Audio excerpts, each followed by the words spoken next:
அன்பானவர்களே, ஆண்டவர் இயேசு கிறிஸ்துவின் நாமத்தினாலே வாழ்த்துக்கள். இந்த வியாழக்கிழமை அக்டோபர் மாதம் 9ஆம் தேதி நீங்க நல்லா இருப்பீங்க. இன்னைக்கு நீங்க ரொம்ப நல்லா இருப்பீங்க. இன்னைக்கு நீங்க ரொம்ப ரொம்ப நல்லா இருப்பீங்க. தேவனுடைய தாங்கும் கரம், காக்கும் கரம், அவருடைய ஜீவனின் பலன் உங்களோடு கூடவே இருக்கிறது. கர்த்தரை நம்புகிறவர்கள் பாக்கியவான்கள், பாக்கியவதிகள், ஆசீர்வதிக்கப்பட்டவர்கள். கர்த்தரை நம்புகிற நீங்க, உங்க பிள்ளைங்க, உங்க வீடு, உங்கள் மனம், உங்கள் கையின் பிரயாசங்கள், உங்கள் குடும்ப நிர்வாகம் சகலமும் ஆசீர்வதிக்கப்பட்டிருப்பதாக. நீங்கள் இன்றைக்கு நன்றாய், நலமாய், சுகமாய், வளமாய் வாழ்வதற்கான அத்தனை விசேஷித்த ஆசீர்வாதத்தின் நன்மைகள் உங்கள் மேல் இறங்கி இருக்கட்டும். இந்த நாள்ல தேவனுடைய காருண்யத்தின் கரம் உங்களை உயர்த்தட்டும். தேவ அன்பினுடைய பாசக்கரம் இந்த நாள் உங்கள் ஒவ்வொருவருக்கும் இன்ப நாளாய், இனிய நாளாய் இருப்பதாக என்று சொல்லி உங்கள் ஒவ்வொருத்தரையும் நாங்க வாழ்த்துறோம், பிளஸ் பண்றோம். Happy morning. ஹாப்பியா இருங்க, மகிழ்ச்சியா இருங்க, சந்தோஷமா இருங்க. இந்த நாள் தேவன் தந்த நாள். இது சத்துரு தந்த நாள் அல்ல, சாத்தான் தந்த நாளும் அல்ல. நீங்களும் நானும் நம்புகிற, நேசிக்கிற நம்முடைய தேவாதி தேவன் நமக்கு தந்த பொன்னாள். ஹாப்பியா அந்த நாளை துவக்குங்க, சந்தோஷமா இருங்க. கவலை வருதில்ல, சோகம் வருதில்ல, பயப்படக்கூடிய சம்பவங்கள நடக்குதில்ல, நடக்கட்டும் நடக்கட்டும். சோகமான சூழ்நிலைகள் ஒரு பக்கம் வரட்டும், கவலையான சூழ்நிலைகள் ஒரு பக்கம் வரட்டும். அதன் மத்தியிலும் கொஞ்சம் சிரிக்க பழகிக்கோங்க, கொஞ்சம் சந்தோஷமா இருக்க கத்துக்கோங்க. எல்லா நிலைகளிலேயும் உங்களை மனதையும் உங்களுடைய உள்நோக்கங்களையும் ஹாப்பியா வைத்துக் கொள்ளுங்க. எப்படி? உங்களுடைய முக மலர்ச்சி மன மலர்ச்சியை தரும். உங்க மனசு ரொம்ப ஹாப்பியா இருக்கணுமா? உங்க முகத்தை ரொம்ப ஹாப்பியா வச்சுக்கோங்க. நல்ல சிரிச்ச முகமா, மலர்ந்த முகமா, மனசு குளிர ஆரம்பிக்குங்க. அகம் குளிர்ந்தால் முகம் குளிரும், முகம் மலர்ந்தால் அகம் மலரும், அகம் மலர்ந்தால் உங்கள் மனம் மகிழ்ந்து களி கூறும். அப்படி உங்கள் மனம் மகிழ்ந்து களி கூர்ந்தால் அந்த மன மகிழ்ச்சியே நல்ல ஔஷதம், நல்ல பலன். ஹாப்பியா இருங்க. சமீபத்தில் ஒரு அன்பான ஐயா அவர்களை சந்திக்கிற ஒரு வாய்ப்பு ஏற்பட்டது. அவங்க சொன்னாங்க, என் கால்களில் அடிக்கடி ஒரு வகையான புண், ஒரு சிரங்கு, ஒரு நமிச்சல், ஒரு இச்சிங் வரும். நான் அப்படியே அதை சொரிஞ்சிருவேன், அப்புறம் அது புண்ணு புண்ணாயிரும். ஒரு அரிப்பு, ஒரு நமிச்சல், ஒரு புண்ணு. அவர் சொன்னாரு, இந்த என் காலில் வந்துடும். அதுக்கப்புறம் நான் டாக்டர் கிட்ட போவேன். டாக்டர் எனக்கு இன்ஜெக்ஷன் பண்ணுவாங்க, அப்புறம் டேப்லெட் கொடுப்பாங்க, அப்புறம் ஆயின்மெண்ட்லாம் கொடுப்பாங்க அந்த காலில் இருக்கக்கூடிய புண்ணு போகிறதுக்காக. நான் அதை அப்ளை பண்ணுவேன், மெடிசன் எடுத்துப்பேன்.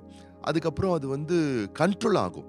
அந்த இச்சிங் இருக்காது, நமிச்சல் இருக்காது, கண்ட்ரோல் ஆகிடும். அந்த புண்ணெல்லாம் கொஞ்சம் நார்மல் ஆகிடும். ஆனால் அதை க்யூர் ஆகாது, சுகமாகாது. மெடிசன் எடுத்துக்கிட்டா கட்டுப்பாட்டுக்குள் வரும், கண்ட்ரோல் ஆகும். ஆனால் கம்ப்ளீட்டாக க்யூர் ஆகி ஹீல் ஆகுமானா ஆகாது. ஒரு காலகட்டத்தில் அந்த ஐயா சொன்னாங்க, நான் சிகிச்சை எடுத்துக்கொள்றதையே ஸ்டாப் பண்ணிட்டேன். என்னப்பா இது, எப்போ பார்த்தாலும் மருந்து மாத்திரையுமா நம்ம சுற்றிக்கிட்டு இருக்கோம். காலில் வர ஒரே சின்ன சின்ன கொப்பளம், புண்ணு, சொறி, சிரங்கு, அரிப்பு. அவர் கொஞ்சம் மன உளைச்சலுக்குள்ளாவே ஆயிட்டாராம் பாருங்களேன். அப்போ அவருடைய நண்பர் ஒருத்தர் சொன்னாராம், ஒரு சூப்பரான ஒரு விஷயம் இருக்கு, அதை நீங்க செஞ்சீங்கன்னா உங்க காலில் வரக்கூடிய நமிச்சல், சொறி, சரங்கு, புண்ணு இதெல்லாம் போயிடும், கியூர் ஆயிடுவீங்க. அப்போ இவர் கேட்டாரா, ஏதாச்சும் மறுபடியும் வேற ஏதாச்சும் ஒரு மெடிசன் எடுக்கணுமா? அவர் சொன்னாரா, எந்த மெடிசனும் நீங்க எடுக்க வேண்டாம், எந்த மருந்து மாத்திரம் எடுக்க வேண்டாம். ரொம்ப சிம்பிளான ஒரு விஷயம். தினமும் 30 நிமிஷம், குறைஞ்சது 30 நிமிஷம் நல்ல வேகமா நடங்க. ஒவ்வொரு நாளும் 30 நிமிஷம் நீங்க நல்ல வேகமா நடந்தீங்கன்னா ரத்த ஓட்டம் உங்க காலுக்குள்ள ஃபுல்லா பாய ஆரம்பிக்கும். இந்த ரத்த ஓட்டம் ஃபுல்லா நரம்பு, உங்களுடைய கால் பாதம், உங்க விரல் எல்லா இடங்களிலேயும் அந்த ரத்த ஓட்டத்தினுடைய வீரியத்தன்மை அதிகரிக்கும். ஓடி பாய ஆரம்பிச்சதுன்னா பரிபூர்ணமா சுகமாயிருவீங்க. இப்போ அந்த நண்பர் என்ன செஞ்சாரா, தினமும் குறைஞ்சது 30 நிமிஷம் நல்ல வேகமா நடக்க ஆரம்பிச்சாராம் பாருங்க. 10 நாள்ல ஆச்சரியப்படக்கூடிய அளவுக்கு ஒரு சுகம் அவருக்கு கிடைச்சுதான். இப்போ அவர் சொல்றாரு, என் கால் ரொம்ப நல்லாயிட்டு. சொறி இல்ல, சரங்கு இல்ல, புண்ணு இல்ல, நமிச்சல் இல்ல, மெடிசனும் நான் எடுக்கல, ட்ரீட்மெண்ட்டும் எனக்கு இல்ல, நான் நல்லாயிட்டேன். அப்போ இதுல இருந்து அவர் சொன்ன ஒரு விஷயம் என்னன்னு கேட்டீங்கன்னா, நம்ம உடம்புல தலையிலிருந்து கால் வரைக்கும் இந்த பிளட் ஃப்ளோ, ரத்த ஓட்டம் நல்ல ஃப்ளோ இருந்துச்சுன்னா, நல்ல ஓட்டம் இருந்துச்சுன்னா, ஃபுல்லா விரல்கள், கால்கள் எல்லா இடங்களும் நல்லா பாய்ந்து சென்று அது முழுசும் ஓடிக்கிட்டே இருந்துச்சுன்னா, நல்ல வேகமா இந்த ஸ்கின்ல, நம்ம தோல்ல, நம்ம உடல்ல எந்த விதமான பிரச்சனைகள் நமக்கு வராது என்பதை நான் புரிஞ்சுக்கிட்டேன் அப்படின்னு அவர் சொன்னார். அப்போ இதிலிருந்து நமக்கு புரியக்கூடிய ஒரு விஷயம் என்னன்னா, ரத்த ஓட்டம் நன்றாய் இருந்தால் நம்முடைய உடல் நன்றாய் இருக்கும். இயேசுவின் ரத்தம் நம்முடைய வாழ்வில் இருந்தால் நம்முடைய வாழ்க்கையே நல்லா இருக்கும். ரத்த ஓட்டம் உடம்புல நல்லா இருந்தா நம்ம உடம்பு நல்லா இருக்கும். இயேசுவின் ரத்தம் நம்முடைய வாழ்வில் இருந்தால் நம்முடைய வாழ்க்கையே நல்லா இருக்கும். ஆகவேதான் ஆண்டவருடைய வார்த்தை இவ்வண்ணமாக சொல்லுகின்றது. எபிரேயரின் புஸ்தகம் 12ஆம் அதிகாரம் 24ஆம் வசனம், புது உடன்படிக்கையின் மத்தியஸ்தர் ஆகிய இயேசுவினிடத்திற்கும் ஆபேலினுடைய ரத்தம் பேசினதை பார்க்கிலும் நன்மையானவைகளை பேசுகிற ரத்தமாகிய தெளிக்கப்படும் ரத்தத்தினிடத்திற்கும் வந்து சேர்ந்தீர்கள். இயேசுவின் ரத்தத்திற்குள்ளாக நீங்கள் வந்திருக்கிறீர்கள். உங்க பிள்ளைகள் வாழ்க்கை, உங்க குடும்ப வாழ்க்கை சேதமடையாமல், தீங்கணுகாமல் காக்கப்பட வேண்டுமா? ஒரு ஜீவ ரத்தம் உங்களுக்காக, உங்கள் பிள்ளைகளுக்காக, உங்கள் வீடு, உங்கள் குடும்பம், உங்கள் வருங்கால நன்மைக்காக அது பேசிக்கிட்டே இருக்கா. ஆண்டவரே, அன்பான மகன் காக்கப்படட்டும், அன்பான மகனுடைய பிரயாணம் காக்கப்படட்டும், இவங்க குடும்பம் காக்கப்படட்டும், இவங்க பிள்ளைகள் காக்கப்படட்டும்ட்டு இயேசுவின் ரத்தம் பேசிக்கிட்டே இருக்கு. இயேசுவின் ரத்தத்துக்கு வாய் இருக்கு, சத்தம் இருக்கு, அது பேசும், அது ஜீவனுள்ள வார்த்தையை வெளிப்படும். அப்போ அந்த ரத்தத்தின் நன்மையினுடைய வல்லமையை, வலிமையை உங்கள் வாழ்வில் நீங்கள் அனுபவிக்க வேண்டுமேயானால் இயேசுவின் ரத்தத்தை அறிக்கை செய்யுங்கள். அன்பானவர்களே, ஆட்டுக்குட்டியானவருடைய ரத்தத்தினாலும் சாட்சியின் வசன வார்த்தையினாலும் ஜெயித்தார்கள் என்று வேதம் சொல்லுகிறது. வாயை திறந்து இயேசுவின் ரத்தம் ஜெயன்னு சொல்லுங்க. இயேசுவின் ரத்தம் ஜெயத்தை கொடுக்கும். இயேசுவின் ரத்தம் என் வீட்டை காக்கும். இயேசுவின் ரத்தம் பயணத்தில் இருக்கிற, படித்துக் கொண்டிருக்கிற, பிரயாணம் பண்ணுகிற எங்கள் பிள்ளைகளை காக்கும். இயேசுவின் ரத்தம் எங்கள் மேல் இருக்கும். நோய்கள் அண்டாதபடி காக்கும், பாதுகாக்கும். எங்கள் வீட்டிலே தேவனுடைய நாம மகிமைக்காக இயேசுவின் ரத்தம் ஒரு ரத்த கோட்டையாக எங்களை சூழ்ந்து கொள்ளும். இயேசுவின் ரத்தத்தை பேசுங்கள் பிள்ளைகளே, இயேசுவின் ரத்தத்தை சொல்லுங்கள் பிள்ளைகளே. இயேசுவின் ரத்தம் ஜெயம், ரத்தம் ஜெயம், ரத்தம் ஜெயம், ரத்தம் ஜெயம். அந்த ரத்தம் கிரியை செய்ய ஆரம்பிக்கும், அது பேச ஆரம்பிக்கும். வாழ்க்கையில சத்துருவின் போராட்டங்களை சந்திக்கின்றீர்களா? மன போராட்டங்களை சந்திக்கின்றீர்களா? மனதின் ஆழங்கள்ல பல வகையான சங்கடங்களை சந்திக்கிறீர்களா? எதிர்மறையான சவால்களால் சிக்கப்பட்டிருக்கிறீர்களா? இயேசுவின் ரத்தம் உங்களை காப்பாற்றும். உங்கள் வாழ்க்கை வருங்காலங்களை காப்பாற்றும். ஏனென்றால் இயேசுவின் ரத்தம் உங்களுக்காக நன்மையானவைகளை பேசிக் கொண்டிருக்கிறது. பிரியமானவர்களே, நம்புங்கள். உங்கள் உடல் முழுவதும், உங்கள் உடலுக்குள்ளாய் இருக்கக்கூடிய ரத்தம் ஊடுருவி பீரிட்டு பாய்ந்து செல்லும் பொழுது உங்கள் உடல் ஆரோக்கியமாகிறது.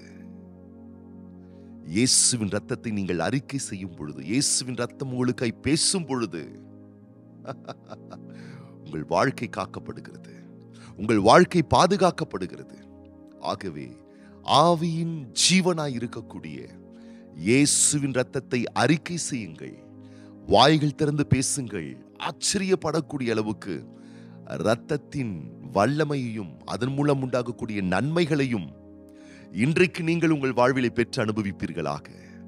இந்த நாளிலும் பிறந்த நாள் காணக்கூடிய அன்பான சகோதரி S Megal, sister T Thenmozhi, அதுபோலவே திருமண நாள் காணக்கூடிய அன்பு சகோதரர் R Vinoth, sister V Vishali Rithika தம்பதியார், சகோதரர் யோசுவா சிஸ்டர் சரண்யா தம்பதியாருக்காக நாம் ஜெபிக்க போகின்றோம். கண்களை மூடி நம்ம ஜெபம் பண்ணலாமா? பரலோக தகப்பனே, இந்த அக்டோபர் மாதம் 9ஆம் தேதி வியாழக்கிழமை இந்த காலையில் இந்த வார்த்தை கேட்டுக்கொண்டிருக்கக்கூடிய ஒவ்வொரு பிள்ளைகளும் வாழ்ந்திருக்கும்படிக்கும் உடைய மேலான ஆசீர்வாதம் வெளிப்படுவதாக. ஆண்டவர் இயேசு கிறிஸ்துவின் வல்லமையும் அதிகாரம் உள்ள நாமத்தினால உம்முடைய பிள்ளைகள் மேல் இயேசுவின் ரத்தத்தை நாங்கள் பேசுகிறோம்.